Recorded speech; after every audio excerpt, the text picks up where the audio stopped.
Red blanket of injustice. Opening his eyes to look around, Juan felt dizzy. The scene before him was blurry and unclear. Juan could only see the tall banyan tree poking up into the sky, hidden by the fog. Before his eyes, the fog was completely covered, and only the dim light that penetrated each layer of fog could allow him to see his own body. Juan recalled the scene before, when he was asking to buy a red blanket from an ethnic woman. The blanket looked very beautiful to Juan, embroidered with typical Thai brocade patterns. Juan was sure that he had never seen such a beautiful red blanket in his life. Cruel cause. Its fabric was soft and smooth, the fibers were as shimmering as water drops, and had a very pure, sparkling red color. Each embroidered pattern on it was real down to the last detail, and the embroidered pattern on that blanket reminded him of a tragic love story soaked in tears. It was those patterns that made Juan determined to buy it at all costs. Juan only remembered that he was talking to an ethnic woman, about 60 years old, with a wrinkled, haggard face. The woman's teeth were black, and she was chewing something bright red that flowed in her mouth. Juan was sure that the thing the ethnic woman was chewing was not the betel and areca nuts that lowlanders often eat during weddings. It was some kind of animal meat, but Juan was not sure what kind of animal it was. Juan only felt a fishy smell when he stood in front of the ethnic woman to ask to buy the red blanket, a terrible smell that anyone would want to stay away from her, and it came from the disgusting meat she was chewing in her mouth. If Juan had not been moved by the blanket drying outside her door, he certainly would not have been able to stand there for so long in front of that woman. It was not until the woman mumbled something in response that Juan felt very happy and certain that he had succeeded in this transaction. The woman spoke in an ethnic language that he did not understand, just stood up, pulled the blanket and dragged her into the house, signaling Juan to follow. Juan was very impatient, because it was already late at night. His group of dozens of people had already left this remote village to begin their journey back to Dien Bien province. Yet he was still lingering here, far away from his team. If he did not quickly catch up, he would have to sleep alone in the camping tent he had brought along on the side of the road tonight. But because he was so fond of the red blanket, he still patiently followed behind the old ethnic woman. Outside, the sun had set, and the scene was dimly lit, covering the deserted village. During the day, this place was beautiful, with green terraced fields stretching out, occasional cool breezes blowing from the forest, and the sound of birds chirping. At night, the whole surrounding landscape was covered in a gloomy and desolate peace. In the middle of the deserted hill, there was only a single house of an ethnic woman. The path was so few people traveled that it was difficult to recognize it as a path. This place was even so desolate that there was not even a single electric light. Juan followed the ethnic woman into the house, seeing that it was already dark, but she did not light the lamp or do anything to make the place light. It seemed that she had always lived like this, never lighting the lamp at night, but always remaining silent in the pitch-black darkness. The house of the ethnic woman was a very small old-style stilt house, only about 5 square meters. A stilt house so small that Juan had never seen it before. Outside, it was filled with 3-meter-high pillars, on which were attached many colorful tassels of coarse cloth, which looked very strange. From the moment he passed by here, Juan could feel a creepy, gloomy atmosphere. The house was located on a deserted hill, surrounded by dense corn fields, with only a small path cutting through the corn fields, and at the end of the path was the house of the ethnic woman. The surrounding corn fields were so dense and high that, from a distance, the house was hidden. If it weren't for Juan's love of exploration, separating from his team, and seeing a small trail with interest, suddenly feeling the urge to explore to the end of the path until the end of the day, he probably wouldn't be here now talking to the ethnic woman, and wouldn't have seen that red blanket and felt so excited. The trail leading here was so long that it took him half a day to walk, and the further he walked, the more lonely he felt, as if he had entered a completely different world, unlike the one he was living in. "Grandma?" Juan cleared his throat and spoke loudly to call the ethnic woman. It was now dark around him. Once he entered the house, he could no longer see anything. After waiting for a long time without hearing a response from the ethnic woman, Juan began to lose patience and intended to turn back outside to turn on the motorbike lights to shine inside to make it brighter. But as soon as he turned his head, his eyes immediately felt blurry. What caught his eyes were big red eyes, a face blurred in the darkness, and a fishy smell rising up. Juan was startled and cried out, "Oh!" Just in time to get there, Juan felt dizzy for a moment and then knew nothing more. When Juan woke up, he found himself alone in this situation, surrounded by fog. Juan looked closely and saw that he was covered with a blanket, the red blanket that Juan had asked to buy from the ethnic woman earlier. Juan touched the top of his head, suddenly feeling a sharp pain, and felt like his head had been hit by something causing it to swell up. But when he touched the top of his head, he only felt that it was smooth, and there was not a single lump that was swollen, as if the pain he felt was just an illusion.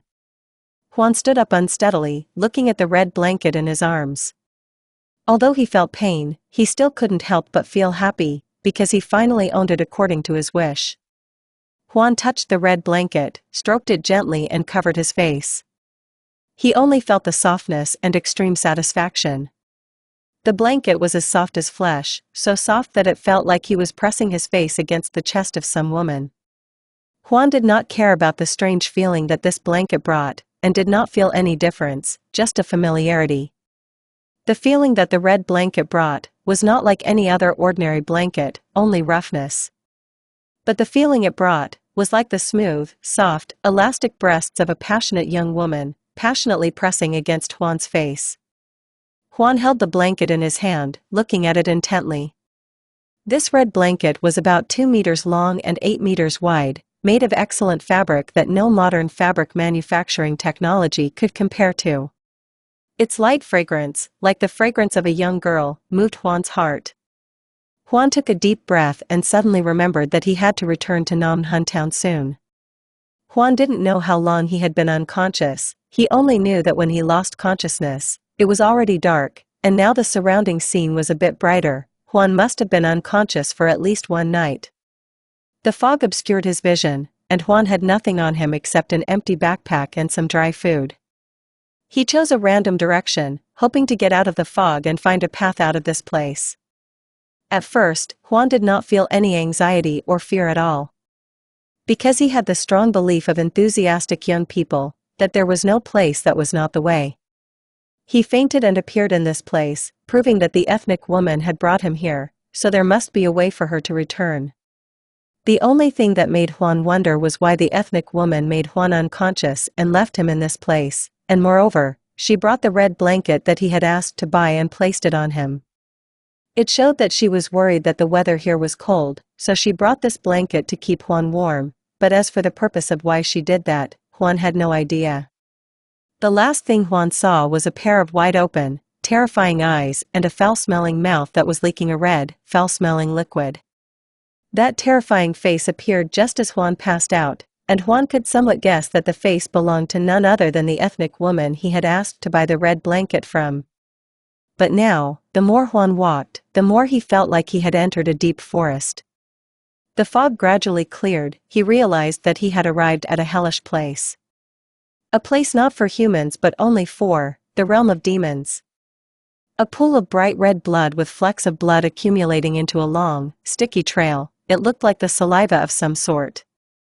Juan touched his foot to that saliva and secretly felt extremely disgusted. What was that? He wondered. Juan stuffed the blanket into the backpack on his back, then quickly pulled his feet out of the sticky red puddle. As he continued walking a little further, the surrounding scenery began to change. Horrifying things that Juan had never seen before gradually appeared. Hidden behind the endless fog, there was now a huge and imposing castle. The most disgusting thing that made Juan want to gag was that this castle was built of bones, white human bones. Juan wondered where this place was. Wasn't he in a house at the end of a path? Where exactly had the old ethnic woman thrown Juan here? Where was the path that could take him back to his old place? Juan tried to suppress his disgust and continued walking forward. He began to gaze up at the castle built of bones, his hand slowly touching a bone. Strangely, when his hands touched the bone, it immediately dissolved into a pile of dust, as if the bone had existed here for countless years. Then, like a domino effect, the entire castle built from bones directly crumbled into dust, dust flying everywhere. Just a light touch from Juan's hand completely destroyed the massive structure of a castle. He couldn't believe what he had just seen. He rubbed his eyes for a while and then almost woke up, because at some point he had returned to the old house on the top of the hill, and in his hand he was now holding the red blanket. The motorbike was still beside him, as if the incident that had just happened was all an illusion. Juan wondered what had happened. He looked around in confusion and saw that the disgusting old woman's house had disappeared, as if it had never existed. It was just like the castle of bones that he had destroyed, clearly seen before his eyes, but in the end it was not real. So where did the old woman's house go? And she too, it certainly couldn't be his imagination, because the evidence was still very clear. The red blanket was still here and Juan was still holding it in his hand. After searching for a while longer, Juan could not find any other differences. Finally, he had to shake his head and think that the events he had just experienced were just a figment of his imagination. The backpack was still on the motorbike seat, the headlights were shining. Towards the end of the hill, full of corn. Juan got in the car, turned back to the old road to go to the boulevard, back to Nam Hun town. Just as he reached the boulevard, Juan saw a large motorbike speeding past, then suddenly the motorbike stopped, turned around, and drove close to Juan. A female voice rang out. "Brother Juan, where did you go that made the whole group so worried? We thought you got lost somewhere, so we split up to look for you." Juan looked closely and immediately realized that it was Lin, the youngest girl in this group. Juan smiled and said, "Oh, I saw a beautiful trail, so I decided to take a look. We've made everyone worry, let's go home." Lin felt a little confused, but nodded. Then she drove ahead to lead the way. Nam Hun District town of Liaoqiao Province is the closest district-level administrative unit to China in the whole province, and is also a place with many wild and beautiful landscapes that few people know about. Juan's group of 12 people on this trip all agreed to meet in the town after visiting all the places in Nam Hun District for a final meal. After that, they returned to Dien Bien Province to visit General Christian de Castries' bunker, or as the Vietnamese called it, General de Castries' bunker, and then ended their half-month journey to visit the northwest region and return to Hanoi. 30 more minutes later, Juan and Lin were less than 15 kilometers from Nam Hun town. The two met their group again on a deserted bend of the highway. At this bend, many people had had accidents before because of poor visibility. The leader of this group is Tien, a young PhD in archaeology. Tien is not only passionate about archaeology, but also loves traveling to famous landscapes. Hearing that Juan was missing, Tien had previously sent 4 people to search for Juan's whereabouts. When Lin was the 5th person, they finally got results. Tien saw Juan return, immediately breathed a sigh of relief. He said, "I thought you died somewhere, where did you go?" Juan scratched his head and ears, looking guilty, then suddenly as if remembering something he said, "Guys, I just found something. Check it out." Juan remembered the red blanket and immediately showed it to Tien, Lin, and the 8 people in the group who were present. Seeing Juan pull out a red blanket, shiny and shiny, Lin felt interested as soon as she saw it, and excitedly shouted, "Wow! What a beautiful blanket, where did you get it?" Tien stood next to Lin, saw Juan pull out the red blanket, then kept frowning as if thinking about something. Juan saw people asking about the blanket's history, so he didn't hide anything. He said, "It's strange, I found it in a house of an ethnic woman, right at the end of the trail I entered. But I don't know why, after holding this blanket, I fainted. When I woke up, I couldn't see her house anymore, I just found myself lying in the middle of the road." After Juan finished telling the story, everyone laughed and thought that Juan was joking to scare everyone. As for Tien, he did not say anything about this issue. He was silent for a moment and then suddenly said, "There are 4 more people coming back to look for you, we have to wait for them before we can continue. They probably won't be back soon tonight, let's find an open space nearby and camp for the night." Juan felt guilty, scratched his head and said, "I'm sorry, because of me everyone had to suffer like this, otherwise the whole group would be sleeping in a warm motel today. Tian said nothing, just turned around to find a place to camp. Seeing that, Lin turned to encourage Huan. It's nothing, Mr. Huan. We're all traveling together. The most important thing is to help each other at times like this. What do you have to feel guilty about? Lin winked at Huan with a lovely expression, then suddenly pointed at the red blanket that Huan was holding in his hand and said, "Can I borrow it for a bit? It's so beautiful." Huan was stunned for a moment, then understood what Lin meant, nodded and smiled. "Okay, you can borrow it. You can pay me back later. I'm going camping with Tian." After Huan finished speaking, he went back to the car to get the camping gear and tied it to the saddle. Then he went in the direction Tian had just left to find a place to camp for the night. At this deserted bend, there was a very large open space, right next to the edge of the deep abyss. The open space was hundreds of meters wide, suitable for a group of people to camp overnight. Although there is a warning sign here, the area is often prone to accidents and is dangerous. But backpackers ignore the warning sign, and still often choose this place as a camping stop, mostly because the scenery here is so beautiful. Far away on the horizon, there is a white waterfall, below is a deep blue abyss. On the slope of the waterfall, the night sky is full of bright stars, the moon is bright and spread across the valley, creating an extremely beautiful place to admire the scenery. Moreover, although there are warning signs of danger, there have been many accidents here, but they are all cars crashing into the cliff. There has never been a case of crashing into this land and causing a death. That is why backpackers camp here forever without fear.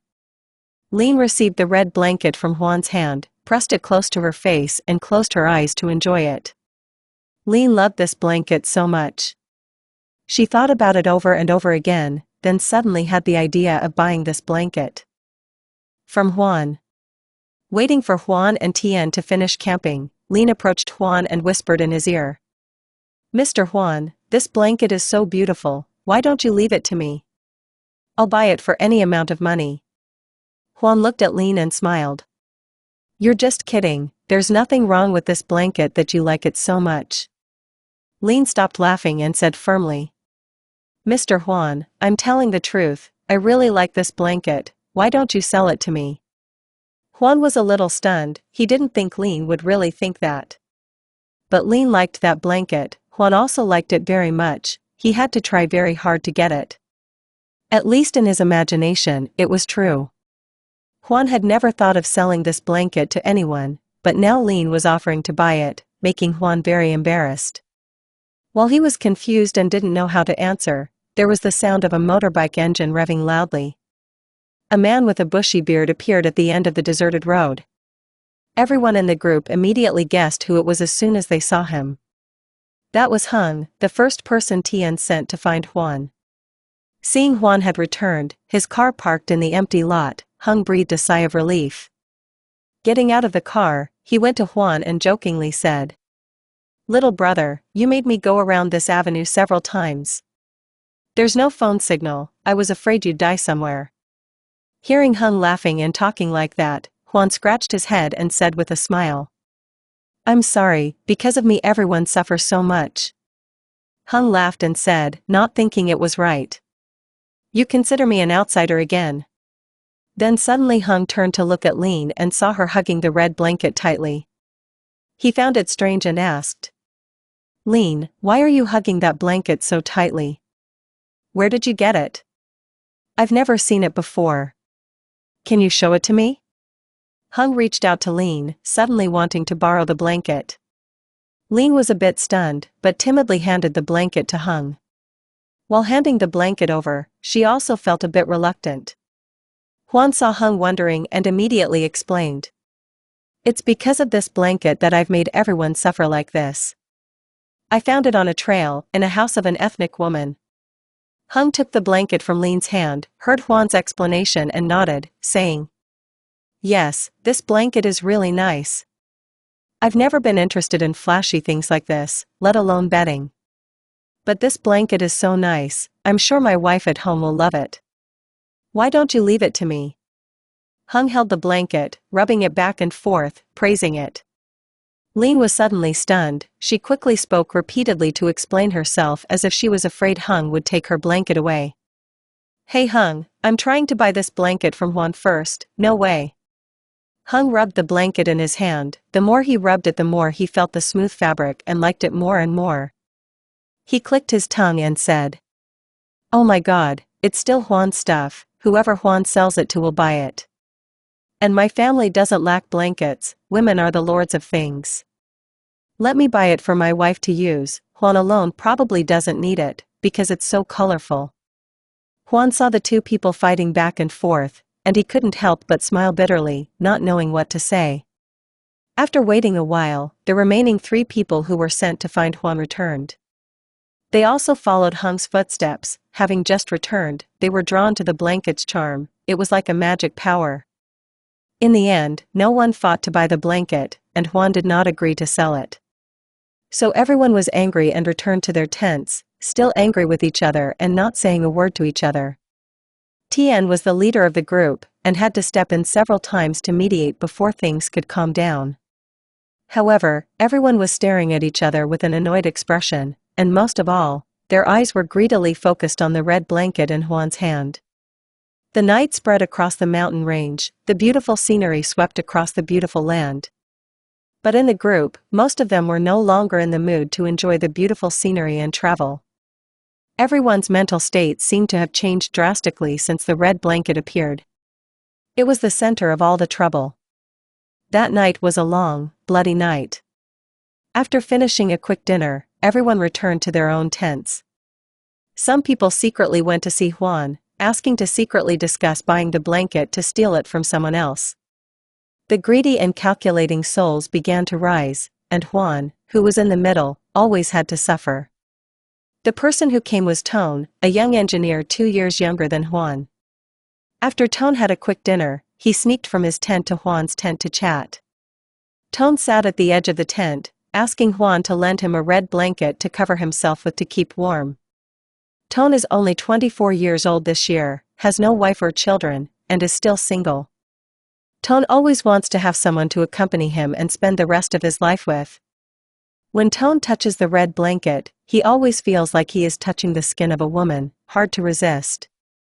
It is as if just having this blanket, Tone can have someone to share a warm pillow with every night, to enjoy companionship. That is why Tone's greatest wish right now is to be able to buy that blanket from Juan. Tone loves the blanket so much.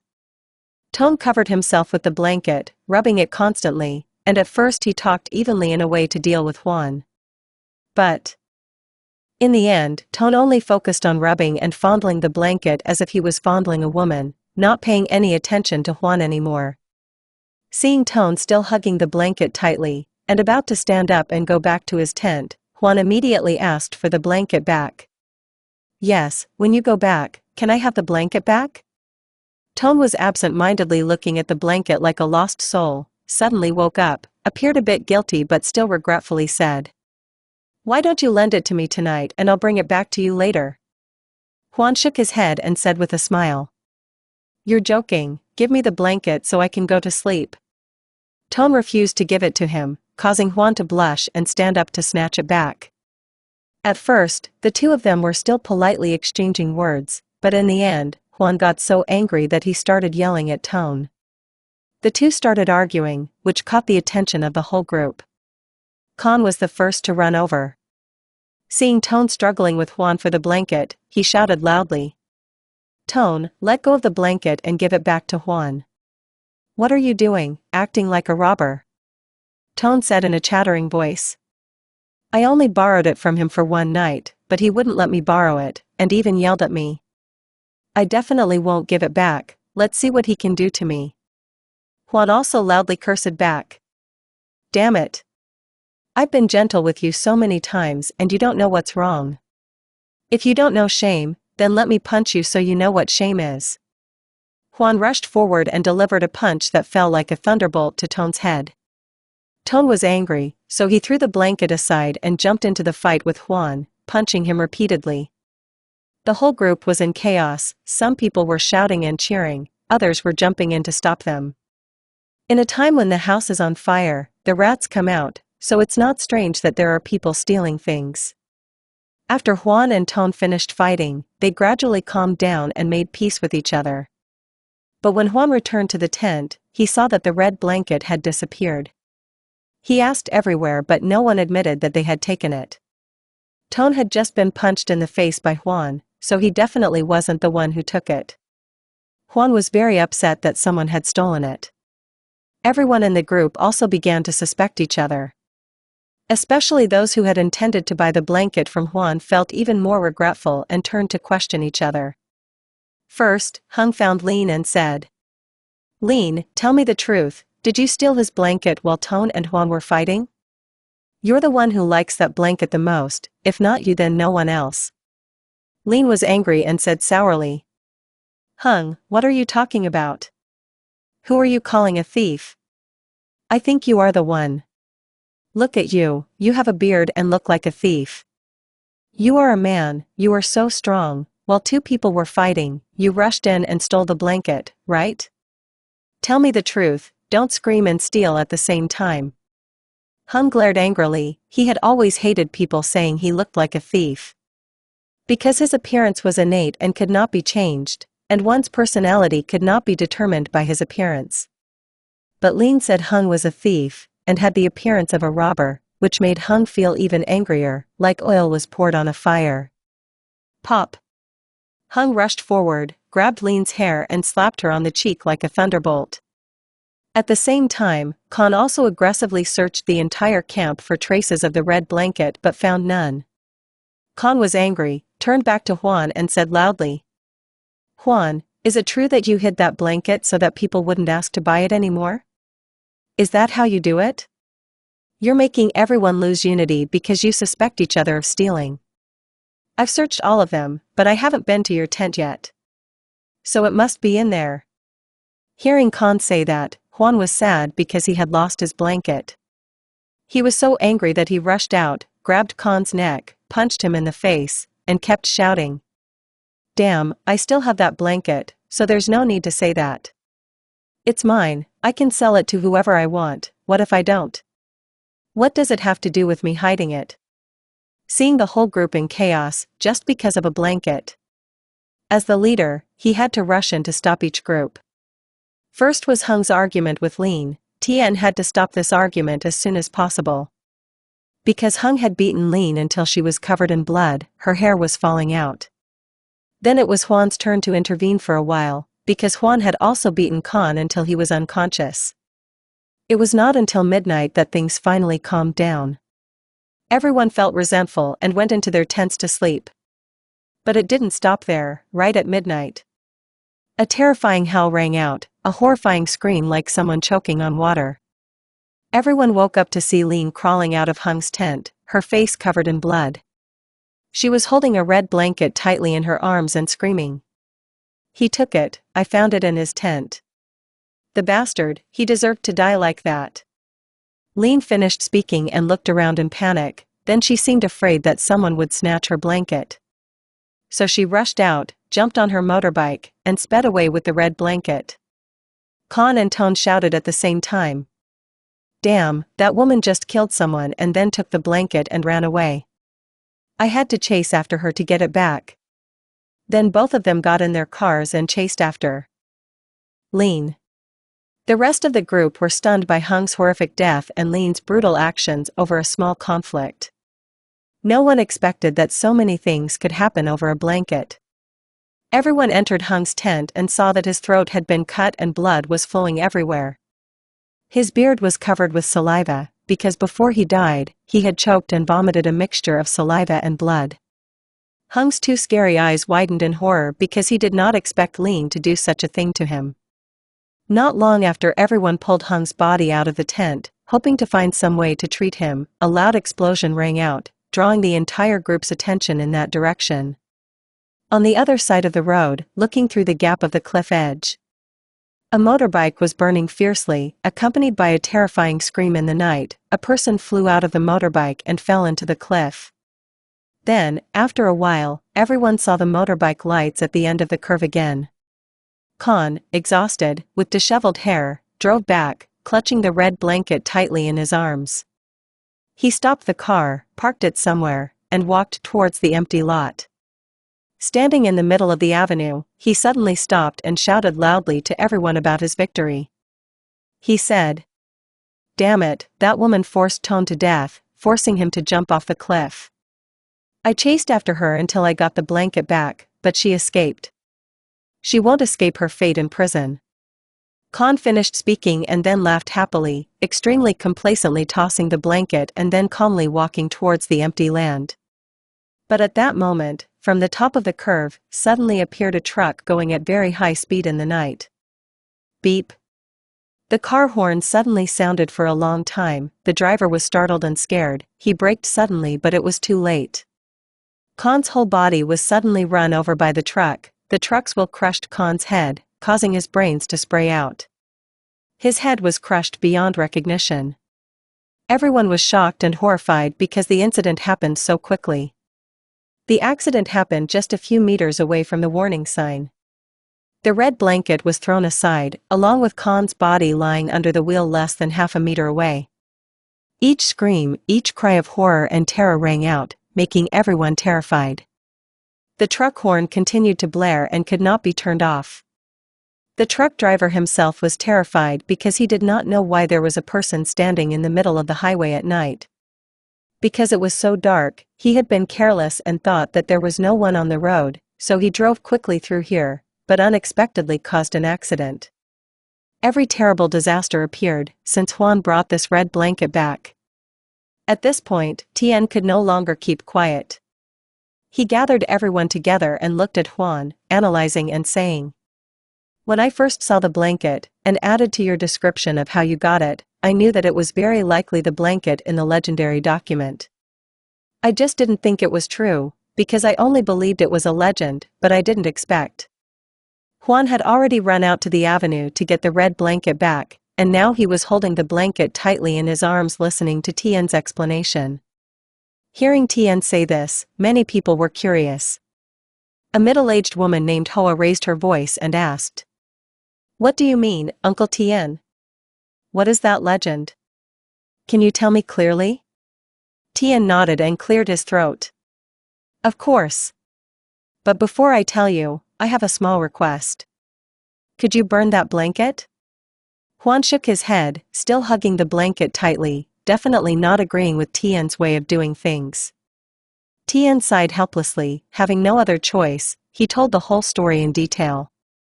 That piece of information is in a Russian book. It is an expedition of theirs in the late Republic of China period who came to explore this country.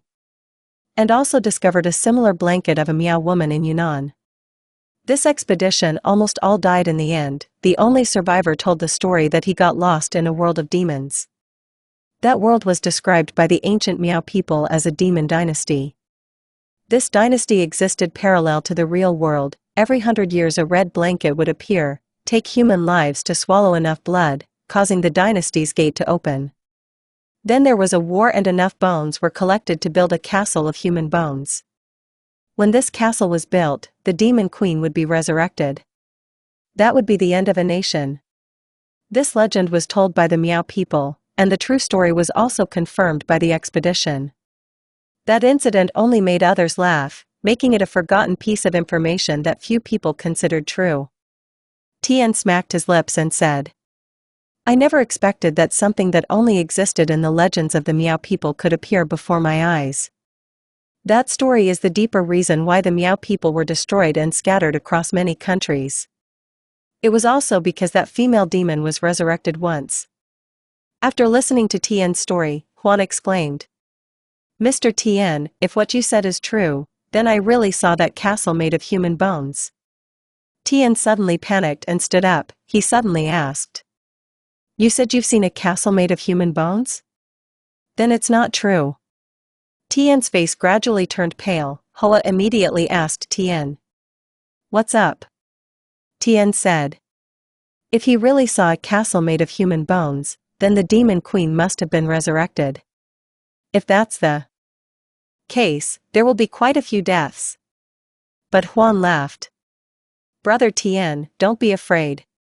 When I said I saw it, it was like an illusion. During that illusion, It seemed like I destroyed it with my own hands, because when I just touched it, the castle crumbled into dust. Tian shook his head and said, illusions cannot be underestimated, because if that illusion has opened, it proves that the gate leading to the demon kingdom really does exist. If that is true, then burning the blanket will be useless. Because when you burn it, according to the expedition team, it will appear again. The only way is to put this blanket back in its original place. Or more precisely, throw it back into that gate, so that the gate will close forever.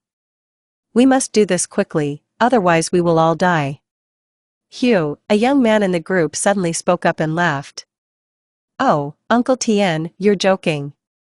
Accidents like that are just coincidences. You shouldn't be so stressed out about them.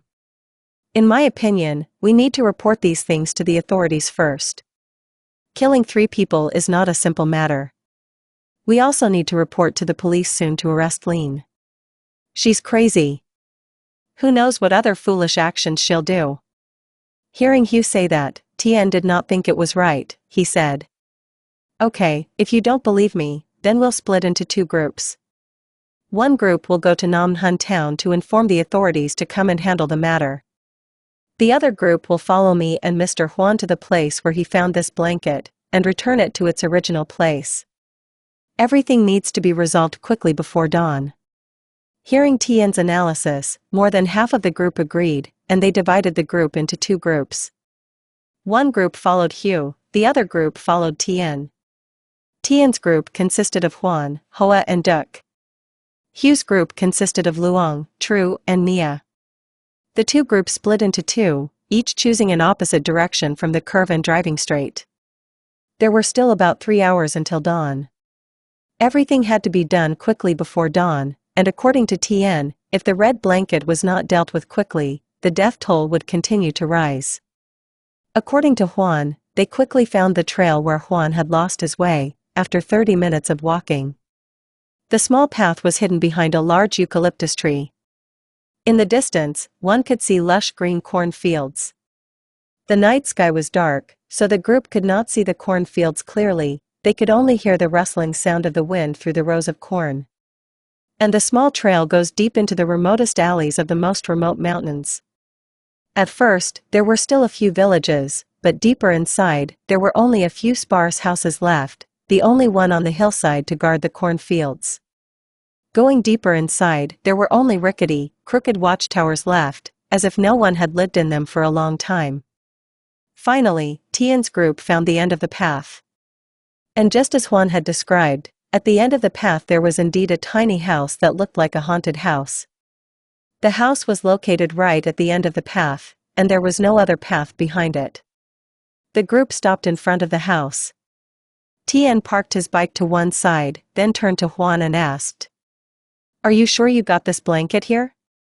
Huan nodded firmly, then pointed and said, "I am sure, this blanket was exactly hanging on that fence. I took it down with my own hands and went into that house, met a tribal woman, and asked her to buy this blanket." Tian frowned, feeling strange. If this blanket was taken so simply, then where did the gate to hell come from? Finally Tian nodded and said, "Okay, let's all go inside and ask around. One of you stays and watches the car." Huan, Tian, and Hoa entered the tiny house. The scene was still the same, the lights were off, and there was still an ethnic woman sitting in a corner, chewing something in her mouth. It was dripping like a slimy, fishy substance. The woman had a scarf covering half of her face, revealing only a red mouth chewing on a bony piece of meat. Hoa couldn't stand it anymore and vomited on the spot. Only Tian was calm, shining the flashlight at the woman and asking, "Are you the owner of this blanket?" Tian pointed to the blanket that Huan was holding in his hand. The woman began to speak, and as she spoke, a terrible stench began to rise. She responded in a language of her own that no one could understand except Tian. Tian listened and frowned to explain. After a while, Huan turned to ask, "What did she say?" Tian explained, "I don't understand much about it, but what she meant was that whoever stole the blanket without my father's permission would have to sell their soul to the devil." Huan immediately said, I didn't steal it, I asked her to buy it but she wouldn't sell it. When I finally woke up, I couldn't see her anymore, so I couldn't return it, so it wasn't me who did it. Tian also nodded and said. Yes, she also said that you are not the thief, because she gave it to you on purpose. The real one who sold his soul to the devil is the one who stole the blanket from you. Huan was stunned. After a while he stammered. The one who stole my blanket? Wasn't it Mr. Hung? He's dead now. Tian nodded, then turned to the ethnic woman to explain. The woman shook her head and replied in her ethnic language. After listening, Tian analyzed for Huan. She said the person who sold his soul to the devil is not really dead. Only when he is dead can you return the blanket to her and end everything. Huan frowned, thought for a moment, and suddenly had a question. But did you ask who she was, and how she could know this so clearly? Tian said. She is one of the last descendants of the old Mo of the Miao people. Her duty is to guard this red blanket. But when you took it, she knew she could not stop it, because there was a prophecy from before. Whoever took the blanket would have a way to end the curse of the red blanket. Huan nodded and said. Okay, then think about it. If according to what she said, there really is someone who sold their soul to the devil. Then who is that person? Tian pondered for a moment, then finally said in a harsh voice. It could be Lin, it could be Tone. All three people in the room were pensive, Hoa said. But Tone died at the bottom of the cliff. Khan himself said that. Tian shook his head and said. Not sure, Khan was possessed at that time, he just made it up. Who knows, maybe the person who fell down at that time was Lin, not Tone. Hoa was surprised by Tian's guess and asked. So where did Tone go? Tian shook his head and said. I don't know, but I'm sure we have to go find out where both of them are now. Suddenly the ethnic woman also spoke for a while. Tian immediately believed that his guess was correct. He said. She noted that the one who sold his soul to the devil was actually a man. All three agreed that the person was most likely Tone. Then they started to turn back to the car, wanting to return to the old campsite to search for Tone's whereabouts. But when they returned to the cars, they found that Duc was missing, so they split up to look for him. But they searched and searched but could not find Duc anywhere. In the end, Tian chose to stay behind to search for Duc, while Huan and Hoa returned to the campsite to look for Tone. Huan and Hoa agreed, both of them drove like crazy back to the old place. An hour had passed since they arrived here, only 2 hours left until dawn. Huan and Hoa had to quickly return to the tent area, and determine if he was really the one who sold his soul to the devil. If he was, then they had to kill him immediately. When they got back to the tent, Tone was indeed there. His face was scratched and covered in blood, his eyes were wide open and he looked like a lost soul. Huan approached Tone and shouted. Tone, you're really not dead? Tone was surprised and turned to ask Huan. Where did everyone go? Why is there no one here? Is that Khan's body? Why did he die so tragically? Huan did not explain, but just continued to ask Tone. Tone, where is Lin? Did you kill her? Tone shook his head and said. I really didn't kill her. She pushed me off the bike and luckily I didn't die. Then she escaped and rode back to the camp. Didn't anyone see that? Huan was surprised and immediately turned to ask Hoa. She drove back this way. Why didn't I see or hear her car? Tone smiled faintly. You don't know? Her car is very modern, it can even turn off the engine noise when needed. She just needs to turn off the lights and the engine when passing this place. Didn't Khan tell you this before she died? That she's back? Hoa said. Not at all. Huan nodded and analyzed. Maybe when we went in to bring Han's body to the tent, no one was paying attention on the main road, so we let her escape. Moreover, Khan died so quickly, so she didn't have time to tell us about it. Hoa nodded and said. Maybe that's true, but... Speaking up to here, the two people seemed to understand each other without saying a word. They both cried out in fear at the same time. Oh no, the woman in that house. It could very well be her. Both of them were terrified, and suddenly worried about Tien's and Duke's lives at this moment. Tone was surprised and curious, turned to ask the two people. "What's wrong with you two?" Juan immediately explained. "Lean, she tricked us. She disguised herself as an old tribal woman and tricked us into thinking that you were the one who sold your soul to the devil. She wanted to separate us all and kill us one by one." Tone suddenly stood up and said angrily. "Where is she? I must chop her to pieces to relieve my anger. She was the one who killed Hung, indirectly killed Khan. She almost killed me because she pushed me off the cliff." Juan looked at his watch, frowned and said urgently. "There are still 2 hours until dawn. According to Mr. Tien, when dawn comes, it will be impossible to find that house anymore." After listening to Juan's analysis, all three of them quickly got on their motorbikes and sped back to the place where Juan said that Lean was most likely to be. The three of them rode for a while and returned to the location of the house. And at that location now, the three of them were shocked to realize a terrible truth. At some point, there was a skull hanging from the wooden house's barge. And the wind was swinging the skull with its tongue sticking out gently and melodiously like a horror concert in the church. That skull was none other than Duke's. Juan nodded and said, "We guessed right, she's really here." Hoa breathed heavily for a while after vomiting, then calmed down and suddenly asked, "Where is Tien?" Juan frowned and waved his hand, saying, "Come on, let's go in there and look carefully." The three men cautiously and slowly entered the house. Entering the house, all three people did not see the ethnic woman, who had been sitting there as usual. They only saw a man tied up. Then had a rag stuffed in his mouth, groaning in a corner. That person was Tien. All three were scared. Tone tried to run to rescue Tien, but Tien kept shaking his head and groaning, signaling Tone not to come closer.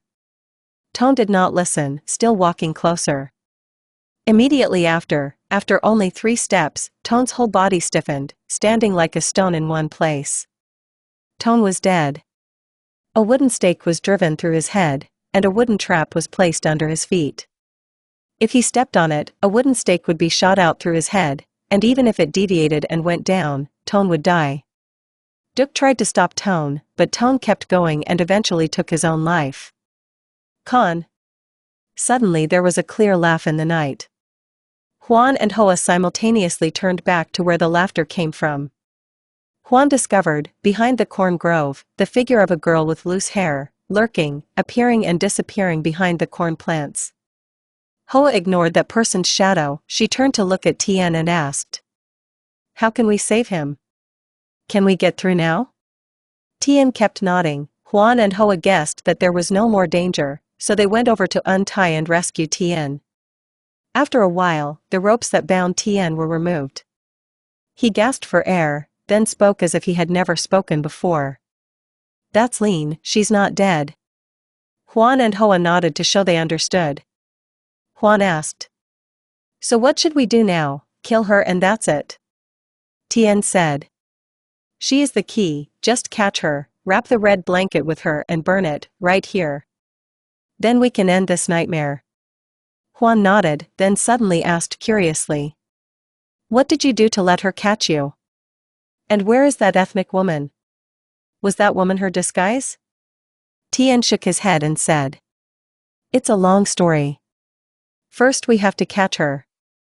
Juan nodded and said to Hoa, "You and Mr. Tien stay here and rest and watch the cars. Let me chase her." "Progressive." "No, let me go with you."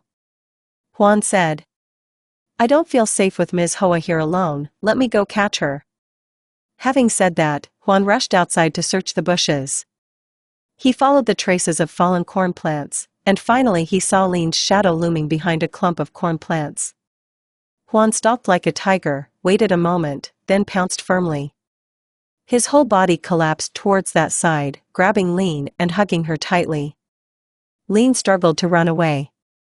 But her body was weak and powerless. She mumbled something but couldn't say anything. Juan just hugged her tightly and pulled her back to the house. On the way back to the house, Juan saw Lin continuously shedding tears. She was crying. Juan felt a bit confused. Catching Lin, Juan escorted her into the wooden house, then said to Tian. I got her, but where's the red blanket? Hurry, or it will be morning. Tian nodded and said. Okay, let me go back to the car and get it. I still have her in the car. You keep her there. Tian then turned and ran out. Juan was panting after chasing Lin. Only then did he notice that Lin had injured her leg. No wonder he could catch her so easily. Thinking for a moment, he suddenly remembered Hoa. Not seeing her anywhere, he frantically looked around to find her. Then his eyes widened in horror, because Hoa had been hanging from a dark corner of the house for some time. At this moment, he suddenly realized an extremely terrifying truth. He shouted. Tian, are you the one who sold your soul to the devil? Juan was shocked and let go of Lin, about to turn around, when at that moment a heavy object fell from the sky and hit him on the head. Juan died, spitting blood on the spot, and at that moment, the figure of the murderer appeared. Tian laughed and said. Yes, it was me who stole the red blanket and framed Hung. You fool, didn't you hear that old woman say that the one who sells his soul to the devil is a man? Now, only Lin and Tian were left alive. Lin looked at Tian with a frightened expression. Her tongue had been cut off by Tian at some point. Tian approached Lin, stroked her head and said. The act is over, you are just sacrifices for the blanket. Just a few more people and the ritual will end. Tian's laughter echoed loudly in the night. An old ethnic woman slowly walked up from the underground room. She slowly dragged each corpse down into the cellar, then slowly chopped each piece of meat into categories to eat gradually. Tian took out an ID card from his breast pocket and tore it up. He turned to look at Lin with a cold expression. A hoarse scream rang out like a pig being slaughtered in the middle of the night. The girl's figure collapsed. Lin was killed by Tian. 3 months later. At the beginning of the small path, a man drove his car into the path, bewildered. He seemed to be possessed by a demon, automatically wanting to explore the path. When he reached the end of the path, he suddenly discovered a red blanket hanging on the fence surrounding a house. He exclaimed with delight. Oh! The blanket is so beautiful, I have to go in there and see if I can buy it.